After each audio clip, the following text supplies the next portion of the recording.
Bismillahirrahmanirrahim. Alhamdulillah wassalatu wassalamu ala Rasulillah wa ala alihi wa sahbihi wa mawala. Pada malam penutupan ini saya ingin sampaikan kepada segenap santri Ramadan secara singkat. Karena sepanjang saya sholat bersama Anda selama dari awal Ramadan sampai malam hari ini, artinya sudah malam ke-19. Nah, jadi 19 malam ini saya sholat bersama Anda semua. Saya lihat aneka ragam perilaku para santri di dalam melaksanakan sholat. Nah, karena itu kita hanya ingin menggunakan waktu yang sangat singkat saja untuk memberikan gambaran bagaimana tata cara pendirikan sholat yang diajarkan oleh Nabi alaihi salatu wassalam, sebagaimana diuraikan oleh para ulama di dalam kitab-kitab fikihnya. Karena sholat ini penting. Sholat ini ruknun min arkanil Islam. Sholat ini merupakan salah satu rukun Islam. Dan sholat ini merupakan imaduddin. Sholat ini merupakan tiangnya agama. Jadi jangan sekali-kali kita permainkan kita punya sholat, atau kita melakukan sholat tidak sesuai aturannya. Dan yang akan saya sampaikan di sini adalah bagaimana yang muktamad khususnya dalam mazhab al-Imam Asy-Syafi'i radhiyallahu ta'ala anhu. Nah, karena itu perhatikan sekali lagi semua, kalau kita bicara tentang sholat, tentu sholat ada rukunnya, sholat ada sunnah ab'adnya, dan sholat ada sunnah hay'ahnya. Nah, kalau kita bicara tentang rukun, tentu tidak boleh tidak rukun itu harus kita kerjakan. Jadi kalau kita sholat meninggalkan rukun, maka sholat kita tidak sah. Dan kalau kita masih ada di dalam sholat belum selesai, kemudian kita menyadari ada rukun yang tertinggal, maka rukun yang tertinggal itu tetap harus kita kejar. Tidak bisa diganti dengan sujud sahwi. Contoh, begitu kita sholat di tahiyat yang terakhir, kemudian kita teringat, yakin bahwa tadi di rakaat kedua kita tidak baca suratul Fatihah, tapi kita langsung membaca surat. Maka sebelum kita salam, kita masih ada dalam sholat kita, maka rakaat kedua kita tidak sah. Lalu bagaimana solusinya? Kita berdiri, berarti kalau rakaat kedua dihitung tidak sah, kita baru berapa rakaat sholat? Baru 3. Kalau rakaat kedua kita katakan kita sholat isya yang 4 rakaat. Begitu kita tahiyat terakhir, ingat rakaat kedua ini kita tidak baca suratul Fatihah. Maka rakaat kedua kita dianggap tidak sah, berarti kita baru sholat 3 rakaat. Maka kita ganti, kita harus segera berdiri untuk menambah 1 rakaat lagi. Nggak bisa diganti dengan sujud sahwi. Oh tadi saya lupa tuh, nggak baca Fatihah. Udah, nanti saya sujud sahwi sebelum salam. Nggak bisa. Kalau rukun nggak bisa. Rukun harus dibayar dulu, baru nanti ditambah dengan sujud sahwi. Itu rukun. Nah, kalau sunnah ab'ad, seperti apa sunnah ab'ad? Sunnah ab'ad seperti tahiyat yang pertama. Itu sunnah ab'ad. Nah, seperti lagi membaca kunut dalam sholat subuh. Itu sunnah ab'ad. Nah, kalau kita terlupa dari sunnah ab'ad, tidak usah dikejar. Oh, tadi lupa rakaat kedua kita tidak tahiyat yang pertama. Tidak apa-apa. Sholat kita tetap sah. Tapi nanti sebelum kita salam, kita sujud sahwi. Jadi kalau sunnah ab'ad nggak usah dikejar. Begitu juga kunut. Oh, tadi lupa saya nggak kunut barusan. Nah, kita sudah sujud atau sudah duduk. Nggak usah dikejar lagi. Tinggalkan saja kalau udah terlanjur ditinggal. Kalau sudah terlanjur kita lupa, tinggalkan saja. Tapi nanti sebelum kita salam, kita melakukan sujud sahwi. Jadi beda tuh, ada rukun, ada sunnah ab'ad. Nah sedangkan sunnah hay'ah, andai kata kita terlupa, nah kita tidak merusak kita punya sholat. Dan tidak juga perlu diganti dengan sujud sahwi. Artinya kalau kita sudah tinggalkan itu yang namanya sunnah hay'at, kita tidak mendapatkan fadilahnya. Tapi tidak merusak sholat kita. Sunnah hay'at banyak sekali. Nah, sunnah hay'at ini dalam sholat banyak sekali. Nah, seperti apa? Seperti takbir-takbir yang kita lakukan dalam sholat kecuali takbiratul ihram. Nah, seperti juga zikir-zikir yang kita baca dalam ruku, dalam sujud. Nah, itu semua merupakan sunnah hay'at. Yang andai kata kita lupa, kita tidak baca, nah itu tidak merusak sholat kita dan tidak perlu diganti dengan sujud sahwi. Nah, jadi saya tidak ingin membahas panjang lebar tentang apa itu rukun sholat, apa itu sunnah hay'at, apa itu sunnah ab'ad. Akan terlalu panjang. Langsung saja kita kepada al-fiqhut tatbiqi. Kita langsung kepada fikih praktek sehari-hari. Jadi saya ambil yang penting-penting saja. Perhatikan.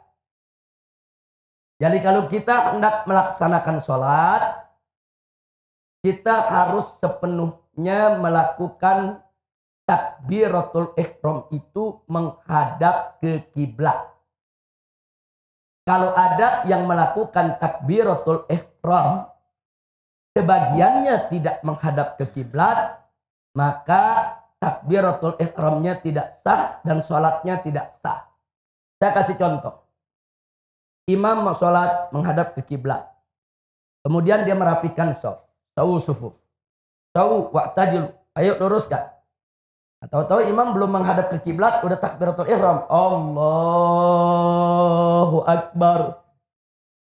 Saya mau tanya, ada gak bagian takbiratul ihram yang dia gak menghadap ke kiblat? Tidak sah. Kalau mau takbiratul ihram sepenuhnya seluruh badan kita menghadap ke kiblat. Jadi sebelum badan kita menghadap kiblat, tidak ada takbiratul ihram. Baik. Nah, rukun sholat yang terpenting dan pertama adalah niat. Niat yang ditancapkan dalam hati kita tatkala kita melakukan takbiratul ihram. Jadi waktu Anda mengatakan usolli fardul isya'i arba raka'atin mustaqbilal kiblati adaan ma'muman lillahi ta'ala. Saat Anda mengucapkan niat tadi, Anda belum niat. At-talaffuz bin niyah dalam Syafi'i, melafazkan niat dalam mazhab Syafi'i hukumnya mustahab. Disukai dan dianjurkan. Kenapa? Limusa'adatil qalbi ala tathbitin niyah. Untuk membantu hati dalam menancapkan niat. Artinya niat itu di hati, bukan di mulut. Niat itu adanya di dalam hati kita, bukan di mulut. Yang kita ucapkan saat kita talaffuz bin niyah, itu kita belum masuk ke dalam niat. Belum. Kapan kita masuk ke dalam niat? Begitu kita baca Allahu Akbar. Itu dari mulai huruf alif, Allahu Akbar. Dari mulai alif sampai huruf ro. Allahu Akbar. Masa waktu kita baca Allahu Akbar dari alif sampai huruf ro, itulah masa untuk kita menancapkan niat di dalam hati. Nah, cara nancapin niatnya apa? Jangan Anda rancu. Jangan lagi Allah. Begitu kita baca Allahu Akbar, hati kita sibuk. Usolli fardul maghrib salah rakaatin. Enggak begitu, saudara. Bukan itu maksudnya. Tapi begitu kita baca Allahu Akbar, kita melakukan istihdaril qalb fis shalah. Kita menghadirkan hati kita di dalam sholat. Hati kita, akal pikiran kita hadirkan, kita sadarkan, kita insafi bahwa kita masuk dalam sholat. Itu namanya penancapan niat. Minimal dalam penancapan niat ada 3 unsur yang kita mesti ingat. Pertama, penancapan ikrar bahwa kita akan melaksanakan sholat. Kalau dalam bahasa Arabnya usolli. Yang kedua, menyebut jenis sholatnya, fardu atau sunnah. Yang ketiga, menyebut nama sholatnya. Ini 3 yang penting. Jadi kalau kita sholat maghrib, usolli fardol maghrib. Sholat isya, usolli fardol isya. Kalau kita sholat subuh, usolli fardos subhi. Kalau kita sholat sunnah, usolli sunnatal witri. Jadi sebut usollinya, sebut jenisnya, sebut nama sholatnya. Hanya ini 3 syarat. 3 syarat yang harus ada dalam penancapan niat. Jadi nggak usah repot-repot pakai mustaqbilal kiblati, arba'a raka'atin dan seterusnya. Enggak, fokus saja. Begitu kita baca usolli fardol maghribi tarata raka'atin mustaqbilal kiblati adaan ma'muman lillahi ta'ala. Allahu Akbar. Ketika kita baca Allah, hati kita, akal pikiran kita hadirkan. Kalau kita sholat maghrib, hadirkan. Ingat, usolli fardol maghrib. Usolli fardol maghrib. Usolli fardol maghrib. Atau yakini dengan bahasa kita. Saya sholat maghrib, fardu maghrib. Saya sholat wajib maghrib. Saya sholat fardu maghrib.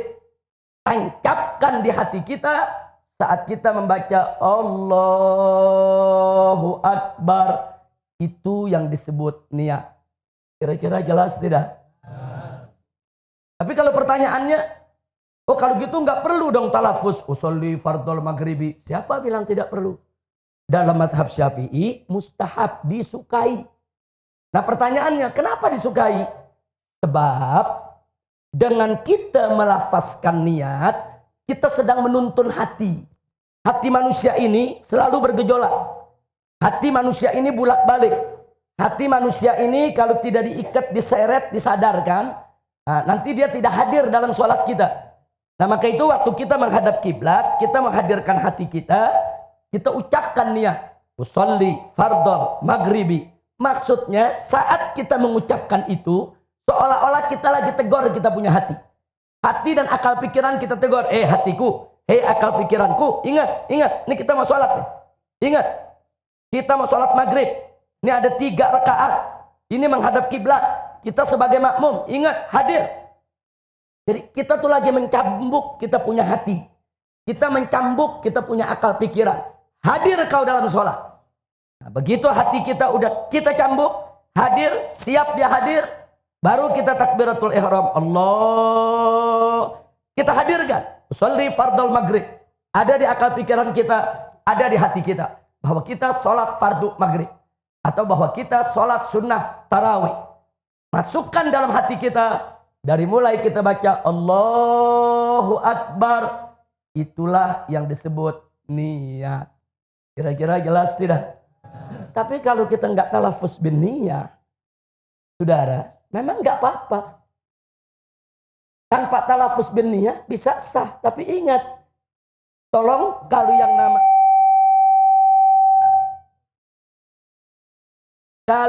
namanya kita menghadirkan hati untuk menancapkan niat, itu tidak ada perbedaan pendapat di antara semua ulama dan semua madhab. Wajib an-niyah mahallun niyah fil qalb.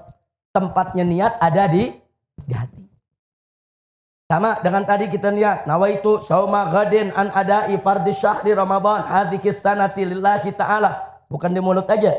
Tancepin di hati. Hadirkan hati kita. Hati, akal pikiran. Tancepin niat. Besok kita puasa. Nah, kalau dalam puasa kita niatnya waktunya leluasa, luas. Saudara, sepanjang malam. Tapi kalau sholat enggak. Sholat waktu tancap niat kita saat takbiratul ihram. Dari mulai huruf alif sampai huruf ra.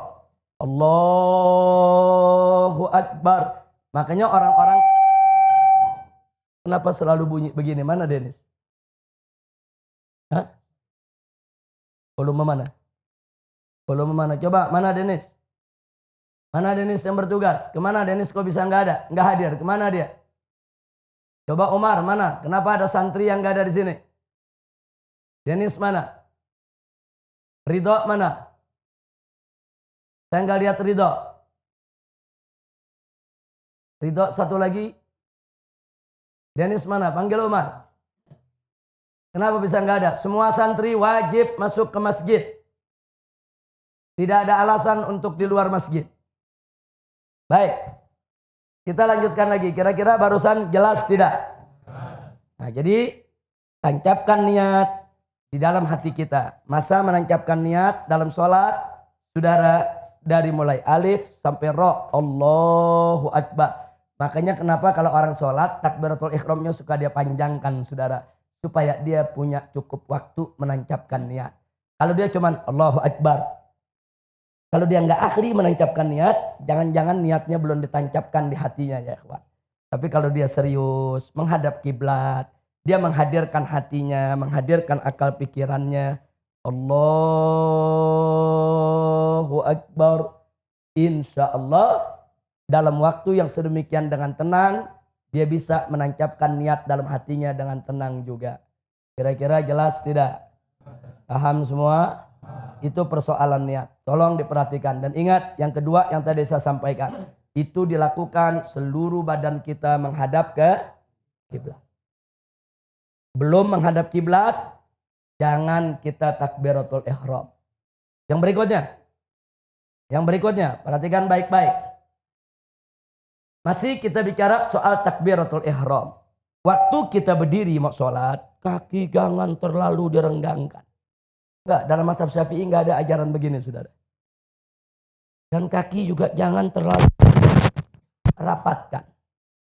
Tapi biasa saja, diri normal. Diri normal seperti ini menghadap ke kiblat. Nah, kalau kita sholat berjamaah, yang diluruskan itu bukan ujung jari. Yang diluruskan itu adalah tumit. Kalau tumit Anda ada di garis belakang, ini soft, ini sudah dibuat garisnya nih. Kalau tumit Anda ada di belakang, perkis seperti ini, maka soft pasti akan lurus. Nah, kalau pertanyaannya, kenapa tumit ukurannya? Kenapa bukan ujung jari? Sebab panjang kaki orang berbeda-beda. Yang anak kecil, yang orang dewasa, yang kurus, yang tinggi, yang pendek, yang gemuk, beda panjangnya. Dia punya kaki. Jadi kalau ujung jari yang kita pakai tidak akan lurus. Tapi kalau tumit yang kita pakai lurus. Karena tumit umumnya sama jarak tumit. Makanya tumit yang dipakai ukuran bukan ujung jari. Jadi mau anak kecil, mau orang dewasa, lihat tumit. Tumit taruh di garis. Biasakan. Ukuran kita tumit. Kalau kebetulan karpetnya ada garisnya enak. Kalau karpet lagi nggak ada garis, lihat aja tumit kita. Kita lihat tumit kita. Kanan, kiri, sudah lurus tumitnya, insya Allah softnya akan rata. Baik, yang berikutnya. Saat kita takbiratul ihram, perhatikan tangan. Allah, perhatikan tangan. Tangan ini tidak terlalu dibuka begini. Tidak begini. Tangan juga tidak terlalu rapat begini. Tapi tangan biasa, normal. Dan posisi tangan ini kita punya ujung jari jempol kita sejajar dengan bawah telinga kita. Allahu Akbar. Jadi tidak begini. Jadi nggak ada tuh, udah lebar. Allah. Nah, dalam mazhab kita nggak ada, saudara. Kira-kira jelas tidak? Jadi normal aja berdiri normal. Nah, ke depan menghadap begini, ini tangan dibuka. Tidak dirapatkan, tidak terlalu dilebarkan. Biasa. Ini telapak madhab ke kiblat. Bukan begini. Tidak Allahu Akbar. Enggak begini. Begini. Loh, kenapa takbiratul ihram itu begini? Saudara, kita sedang sholat saat kita takbiratul ihram, itu kita menyerahkan diri kepada Allah. Kita memasrahkan diri kepada Allah. Saya mau tanya semua sekarang, Anda kalau di medan tempur, ada sekelompok orang menyerah kepada orang lain, bagaimana posisi tangan menyerah? Coba saya tanya, gimana nyerah? Nyerah, saudara. Emang ada nyerah begini? Nggak ada nyerah begitu, saudara. Nggak ada. Nyerah bagaimana? Begini, saudara, di mana-mana. Jadi saat kita sholat, Allahu Akbar, kita menyerahkan diri kepada Allah. Kita punya diri, kita punya jiwa, kita punya badan. Semua urusan kita pasrahkan kepada Allah. Makanya ini menghadap ke kiblat. Serahkan diri kita kepada Allah. Sampai di sini jelas tidak? Ini untuk laki-laki. Ini untuk laki-laki. Ini sayap dibuka. Ini laki-laki sayap dibuka. Tapi kalau untuk perempuan sayapnya ditutup. Ini takbiratul ihramnya perempuan. Allah. Lihat, ini ketiak nggak dibuka. Ditutup. Allahu Akbar. Itu perempuan. Kalau laki dibuka. Tapi bukanya enggak. Buka normal saja. Paham normal tidak? Normal. Mazhab Syafi'i ini nggak ada yang aneh-aneh, saudara. Normal aja, normal. Allahu Akbar. Kira-kira jelas tidak? Baik, sekarang posisi jari, tangan, perhatikan. Perhatikan posisi tangan. Begitu kita sedekap. Sedekap ini perhatikan. Jari telunjuk kita luruskan di sini. Jempol ada di atas pergelangan. Jempol di atas pergelangan. Telunjuk lurus. 3 jari melingkar di bawah pergelangan. Seperti ini. Perhatikan ini. Perhatikan ini tangan begini. Jempol, ini 3 jari. Ini telunjuk lurus. Seperti ini. Jadi kenapa dalam mazhab Syafi'i kita diajarkan sedekap seperti ini? Untuk menjamin tangan kita tidak banyak melakukan gerakan. Kalau dalam mazhab Maliki mereka lurus. Dalam mazhab Ja'fari juga mereka lurus, tidak sedekap. Tapi dalam mazhab Syafi'i sedekap, saudara. Nah, untuk menjamin tangan ini tidak bergerak kemana-mana, telunjuk diluruskan, jempol ada di atas pergelangan, 3 jari di bawah, seperti ini. Dan posisi tangan tidak di bawah pusar, tidak di atas dada, tidak juga pas di pusar, tapi letakkan di atas pusar.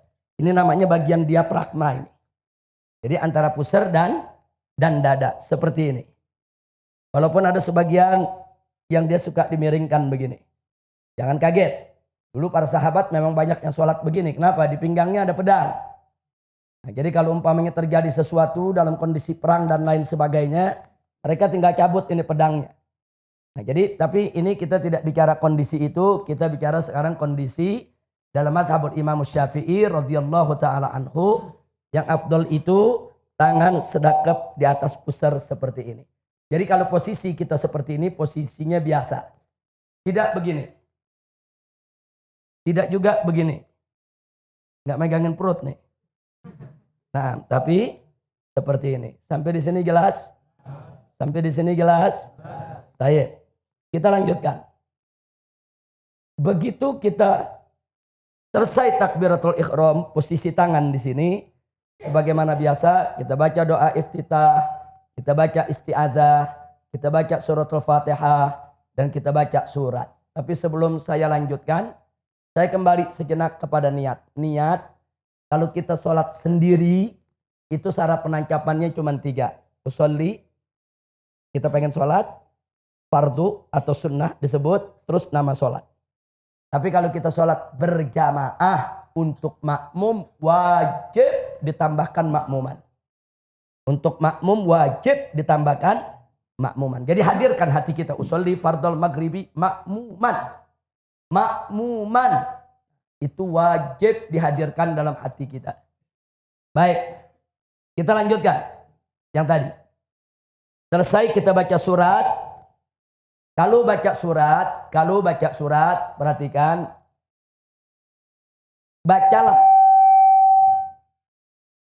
Bacalah surat yang lebih dulu. Jangan baca yang belakangan. Contoh. Kita mau baca surat wal asri dengan kuliah. Lebih dulu mana dalam Al-Quran? Kuliah. Kuliah belakangan. Nah, lebih dulu mana? Lebih dulu wal asri. Baca wal asri dulu.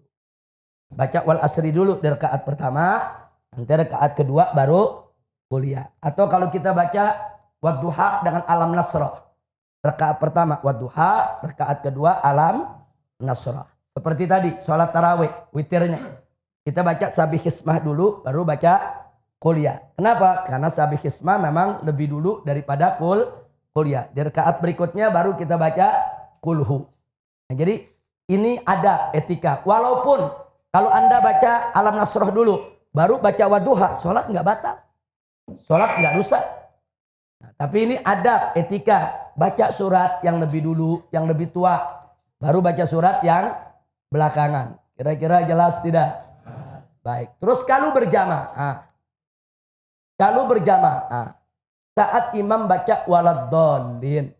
Mestinya kita jangan baca amin dulu sebelum dikomando sama imam. Jangan imam baru waladdallin. Kita udah amin. Imamnya sendiri belum beres nih innya. Enggak begitu. Biarkan imam selesaikan waladdalinnya. Begitu imam baca waladdallin. Jangan baca amin. Begitu imam baca kita ikut. Amin itu ikut komando imam. Jadi kalau imam belum kasih komando amin, kita jangan baca amin. Nah, saya lihat di sini nih 19 malam imam belum baca amin, kita udah baca amin semua. Amin ikut komando imam. Makanya ulama-ulama kita mengajarkan bagaimana supaya amin kita bareng sama imam. Gampang.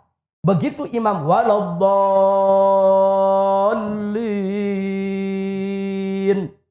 baca Rabbighfirli wali walidayya. Baru kita baca amin. Loh kenapa begitu? Sebab imam habis baca waladdallin. Coba. Saya mau semuanya baca waladdallin. Ayo rame-rame. Waladdallin. Napas habis gak? Habis gak?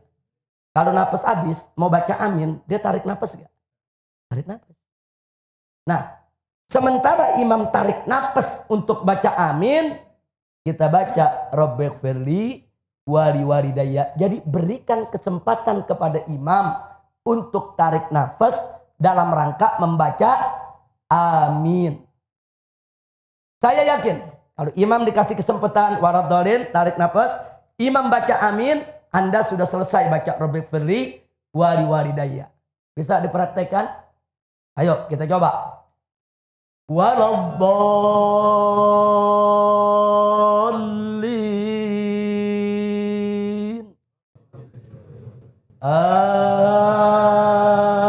Amin.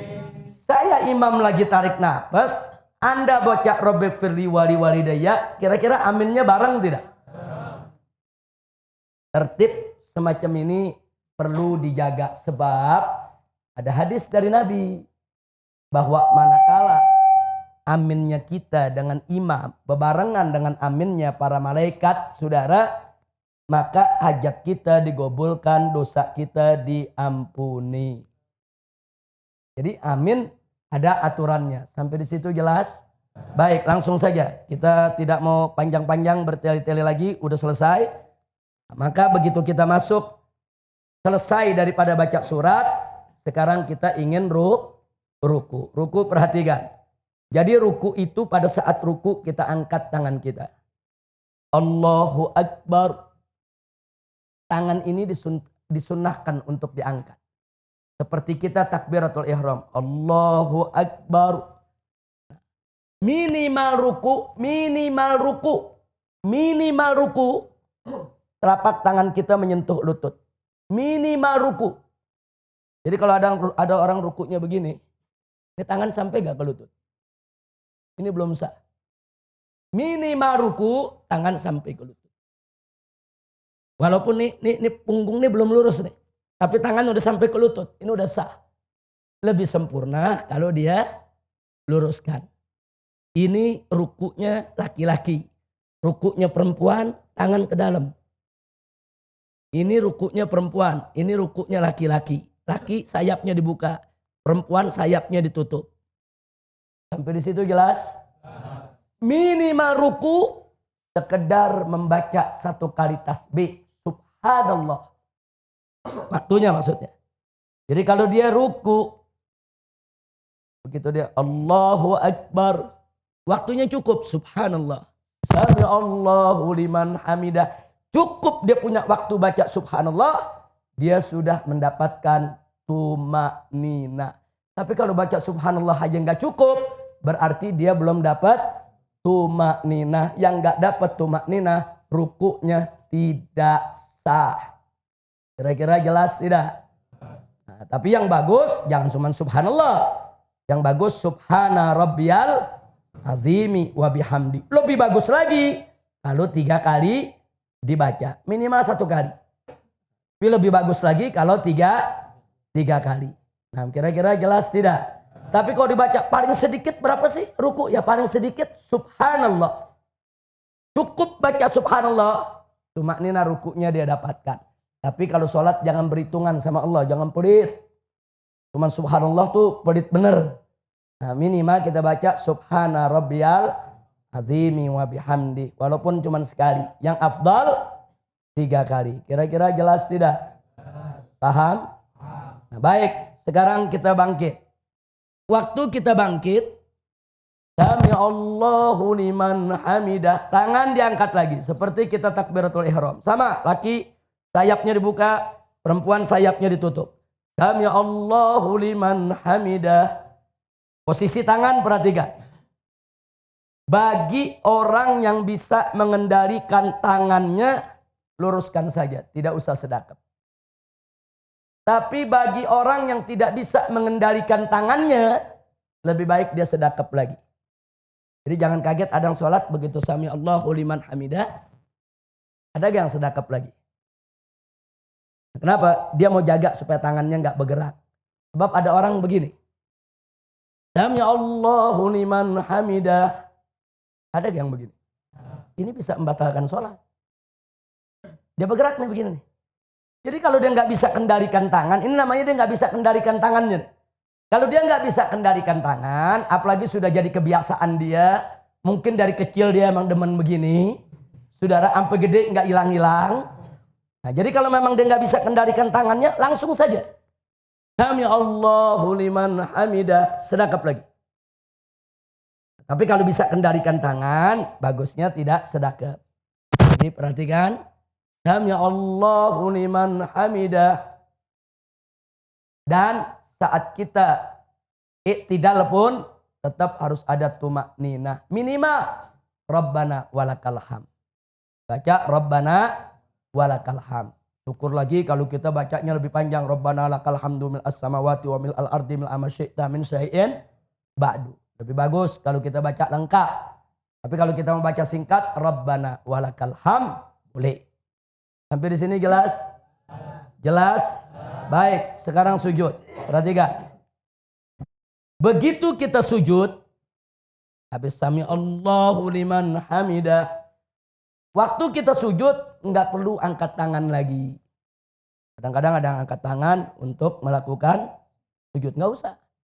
Jadi saudara, sami Allahu liman hamidah, Rabbana walakal hamd. Langsung kita sujud. Sujud yang turun pertama kali adalah dengkul. Yang turun pertama kali dengkul. Setelah itu tangan.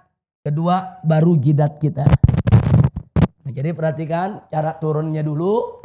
Turunkan dulu dengkul kita. Kedua tangan kita. Kemudian kita sujud. Dan ada beberapa hal yang perlu diperhatikan. Posisi kaki. Posisi jari jemari. Jangan begini. Tapi dia berdiri. Saya ingin tunjukkan posisi ini. Jangan begini. Tidak sah yang begini. Jangan begini. Jangan juga begini. Berdiri. Kira-kira jelas tidak? Berdiri begini. Jangan begini. Jangan main-main kalau lagi ruku. Jangan ntar begini, begini. Jangan. Ini seperti ini. Sempurna. Jangan ditekuk ke depan. Jangan juga begini. Tapi berdiri. Walaupun yang berdiri ini cuma jempol dengan jari di sebelahnya, dengan jari di tengah, kelingking tidak nempel, tidak apa. Yang penting ujung jari jemari ini bagian dari sujud kita. Kira-kira jelas tidak? Baik. Sujud laki dan sujud perempuan. Perhatikan. Sujud laki agak ke depan. Terbuka. Sujud perempuan agak ke dalam. Ini sujud perempuan. Agak ke dalam. Sujud laki agak ke depan. Sampai di sini jelas? Posisi tangan sama seperti tadi. Ini tangan jangan terlalu lebar. Jangan terlalu rapat. Tangan dibuka menghadap ke kiblat. Jari jempol sejajar dengan telinga. Jadi tidak begini, tidak begini. Enggak begini. Kira-kira jelas tidak? Ini pelajaran sholat penting. Kira-kira jelas tidak? Ada gak yang begini? Ada. Yang begini? Ada.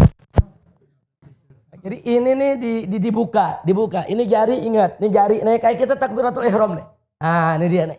Nah, sama, ini jari jemari ini ada di dekat telinga. Kira-kira jelas tidak? Paham? Baik. Posisi jidat. Yang paling afdol saat jidat kita menyentuh tempat sujud, hidung kita juga nyentuh lantai. Tapi kalau hidung nggak nyentuh, jidat aja yang nyentuh, sah. Sebab yang anggota sujud itu bukan hidung, tapi jabah. Tidak. Baik. Bawa sorban. Perhatikan. Ini kadang-kadang santri keren pakai sorban. Cuman gara-gara sorban sholatnya pada nggak sah tiap hari. Hati-hati. Sorban ini hati-hati. Kalau kita sujud pakai sorban. Allahu Akbar. Ini di depan kita nih. Sorban. Sujud di atas sorban. Tidak sah. Ini Piki kemari. Sujud begini. Tidak sah. Kira-kira jelas tidak? Tapi kalau Piki ini jatuh, sujud di atas Piki, sah. Sah. Ini jatuh, sujud di atas sorban, sah. Tapi kalau sorban ini sedang kita pakai begini, sorban di depan kita, terus sujud di atas sorban, tidak sah. Nah, kalau Anda lagi sujud, tahu nggak sengaja ini begini, Anda udah sujud begini, turunkan aja ini. Ini turunkan, selesai. Sholat Anda sah. Paham?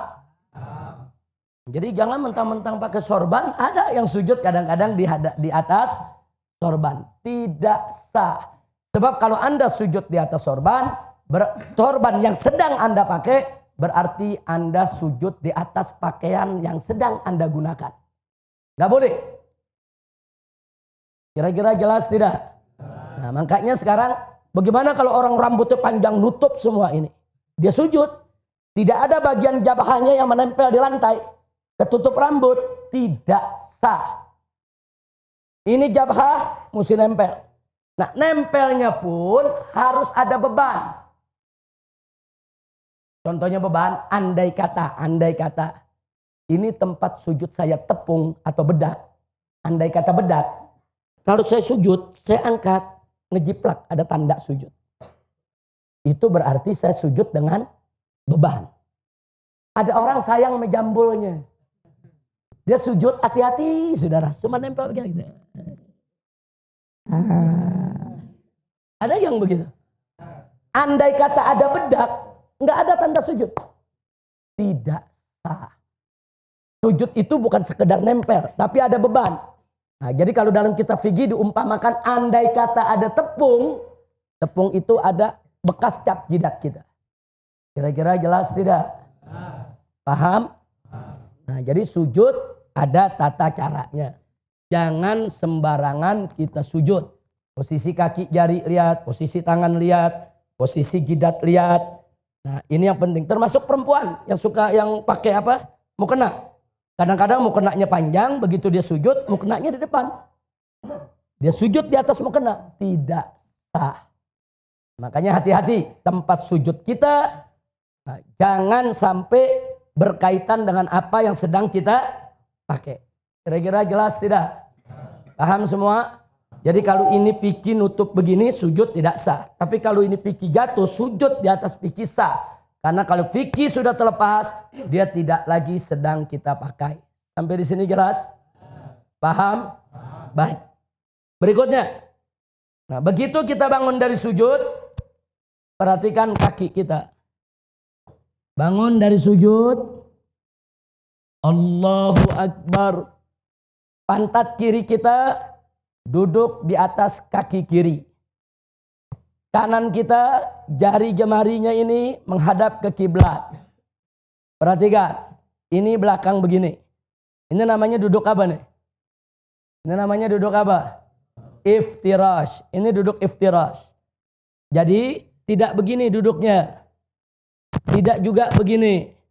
Kecuali bagi yang berhalangan, yang sakit, yang badannya kegemukan, yang ada asam uratnya, dia nggak bisa duduk dengan sempurna, itu lain masalah.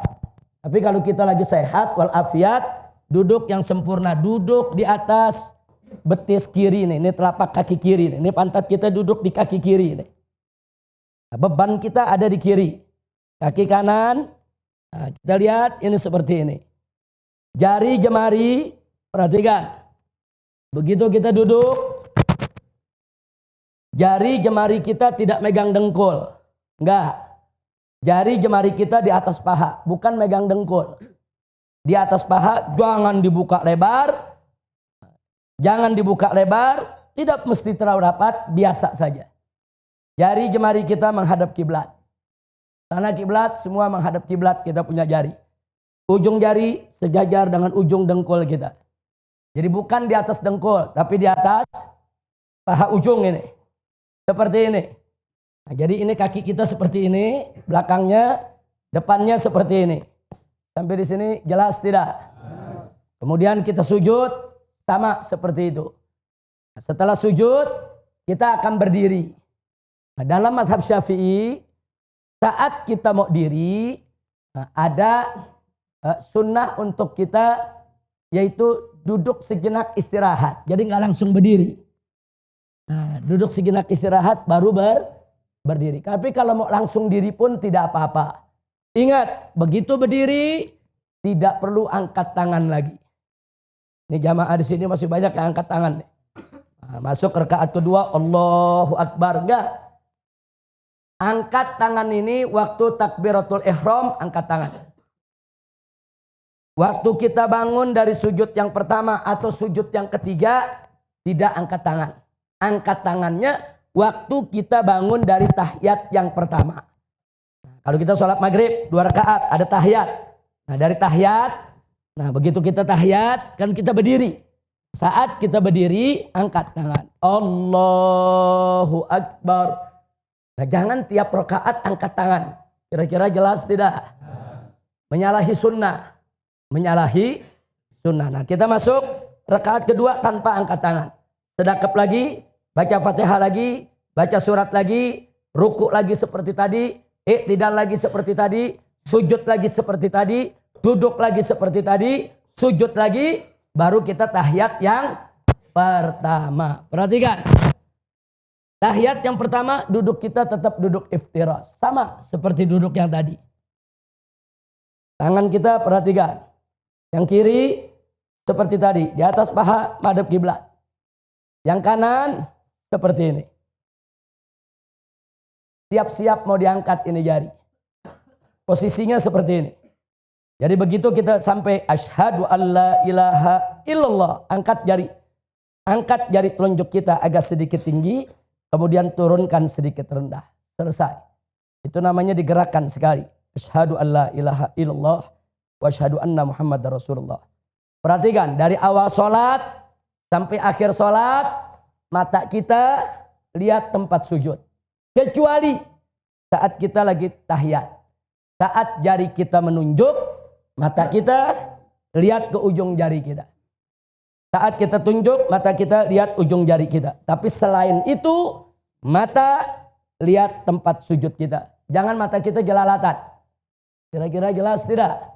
Jangan begitu sholat, mata jelalatan. Begini. Jangan lihat ke atas. Lihat tempat sujud. Lihat tempat sujud. Lihat tempat sujud. Nggak usah lihat kanan, nggak usah lihat kiri, nggak usah lihat depan, apa, lihat tempat sujud. Kecuali sedang tahiyat. Sampai di situ jelas? Paham? Nah, begitu masuk rakaat ketiga sama rakaat keempat yang terakhir, duduk yang terakhir, perhatikan. Duduk yang terakhir, pantat kita yang kiri duduk di lantai. Bukan duduk di atas kaki. Duduk di lantai. Nah, kemudian kita punya kaki nih, telapak kaki kiri ada di bawah betis kanan. Perhatikan ini betis ini. Ini betis. Ada di bawah betis kanan. Seperti ini. Seperti ini. Lihat, ini jari jemari kita menghadap kiblat. Telapak kaki kita ada di bawah betis. Pantat kiri kita melekat ke duduk di atas lantai. Ini namanya duduk apa? Ini duduk apa? Duduk tawarruk.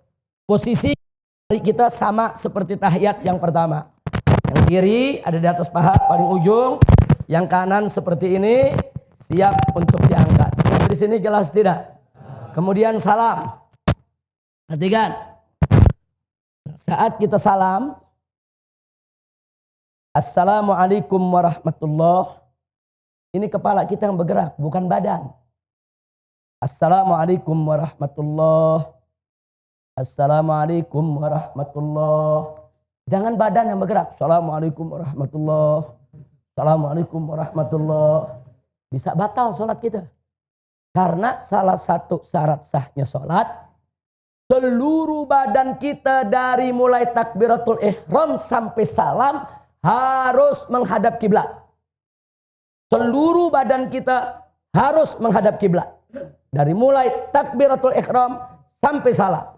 Nah, begitu detik-detik terakhir, Assalamualaikum warahmatullahi. Ini nih badan kita udah nggak menghadap kiblat lagi. Kira-kira jelas tidak? Jadi salam yang tertib, salam ke kanan, salam ke kiri. Ini yang muktamad dalam madhab Imam Syafi'i. Jadi jangan ikutin teriko-teriko. Kita tidak menghina madhab lain, saudara. Tapi dalam madhab Syafi'i ada tata cara yang memang sudah diajarkan oleh orang-orang tua kita. Sholatlah dengan tata cara tersebut. Karena Nabi mengatakan, Sallu kama ra'aitumuni usolli. Sholatlah kalian sebagaimana kalian lihat aku sholat. Nah, riwayat-riwayat yang sampai kepada kita melalui para imam di madhab Syafi'i, begitulah tata cara sholat. Nah, kalau di Syiah, salamnya saudara dia tepok, dia punya paha. Kita nggak ada riwayat semacam itu. Nah, jadi kita tidak usil kepada mereka punya madhab, kita ikuti saja madhab kita. Nah, seperti tadi, madhab Malik diluruskan tangannya, saudara. Sedangkan kita sedekap. Ahlus sunnah waladhdallin pakai amin tidak? Pakai amin. Nah, sedangkan dalam madhab Syiah pakai amin batal sholatnya. Nah, jadi hal-hal begini kita mesti paham adanya perbedaan-perbedaan. Nggak usah kita masuk dalam perbedaan. Yang penting kita ikut madhab Syafi'i. Sholat saja yang diajarkan dalam madhab Imam Syafi'i. Dalam madhab lain, saudara, ada saatnya kita pelajari, ada saatnya kita kenal untuk muqaranah, untuk sekedar tahu. Jangan sampai kita saling mengkafirkan hanya karena beberapa perbedaan di antara kita dengan madhab yang lain. Sampai di sini jelas tidak? Paham semua? Ini pelajaran singkat. Nah, jadi saya minta tolong nanti pulang dari sini, khususnya yang anak-anak muda ini, cari guru di kampungnya masing-masing, belajar sama gurunya. Bagaimana cara wudhu yang betul? Bagaimana cara sholat yang betul? Sebab semua ada aturan, bukan gak ada aturan. Mana yang rukun, mana sunnah abad, mana sunnah hayat, mana bacaannya betul, mana bacaannya enggak. Cari guru. Oh, kalau Anda madhab Syafi'i, cari guru yang Syafi'i, saudara. Belajar kepada kiai Anda, belajar kepada guru-guru Anda. Jangan sampai kita ngaku madhab Syafi'i, tapi kita nggak ngerti bagaimana tata cara sholat yang diajarkan oleh guru-guru kita dalam madhab Al-Imam Asy-Syafi'i radhiyallahu ta'ala anhu. Kira-kira jelas tidak? Paham? Itu saja yang bisa saya sampaikan. Terima kasih. Hadani Allah wa iyyakum ila siratil mustaqim. Wassalamualaikum warahmatullahi wabarakatuh. Nah, sebagai penutup, bonus terakhir. Biasakan kalau Anda buang air kecil, saudara, jangan berdiri, apalagi buang air besar. Buang air besar berdiri sih kelewat. Saya cerita buang air kecil. Kenapa saya cerita buang air kecil? Karena sekarang ini saya lihat sampai-sampai di masjid-masjid kadang-kadang tempat kencingnya juga disediakan yang berdiri, saudara. Nggak pandai.